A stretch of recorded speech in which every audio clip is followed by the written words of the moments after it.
మీరేమో ఒక చిన్న పథకాన్ని కూడా అమలు చేయకుండా, ఒక 10 రూపాయలు పేద ప్రజలకి మీరు ఇస్తారన్న సూపర్ 6 భాగంగా ఇవ్వకుండా పండగ చేసుకోండి అంటే మేము చాలా చెప్తా ఉన్నాం.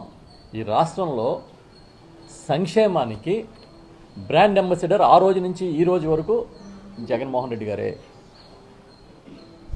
ఎందుకంటే చెప్పినట్టుగా ఆచరించి చెప్పిన డేట్కి డబ్బులేసి అన్ని రకాలుగా అన్ని వర్గాలు బాగుండాలనే కోరికతో పనిచేశారు.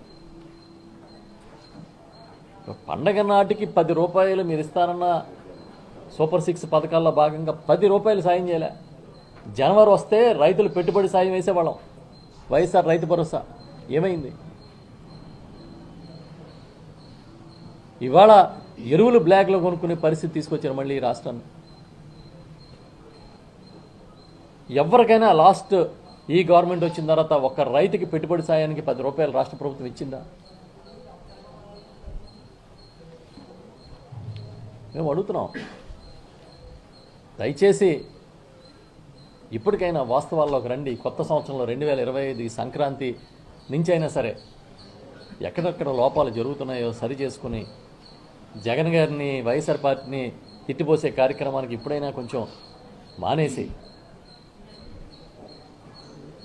ఎందుకంటే ఇంకా లోతుకెళ్తే చాలా ఉన్నాయి.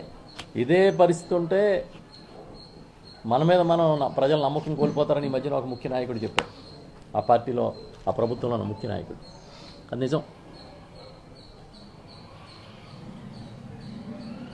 కాబట్టి మేము చేసేది ఏంటంటే పేద మధ్యతరగతి దిగువ మధ్యతరగతి ప్రజలను దృష్టిలో పెట్టుకుని పనిచేయండి.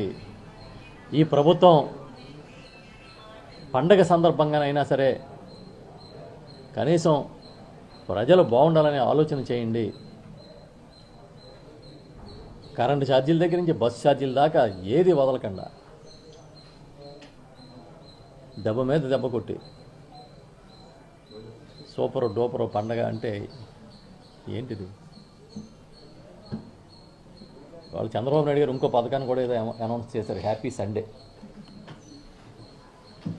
హ్యాపీ సండే అని ఇంకా ప్రతిసారి ప్రతి ఆదివారం నాడు ప్రజలందరూ కలిసిమెలిసి ఉండేలాగా బ్రహ్మాండంగా డ్యాన్సులు, నృత్యాలు ఇవన్నీ అంటే కార్యక్రమాలని, సాంస్కృతిక కార్యక్రమాలు ఏర్పాటు చేస్తామని. ఏదో కొత్త బ్రాండ్లు వస్తాయి హ్యాపీ సండే అని చాలామంది మందు ప్రియులు ఆశపడ్డారు. చివరికి వాళ్ళని కూడా వదలలేదు బాధేసి.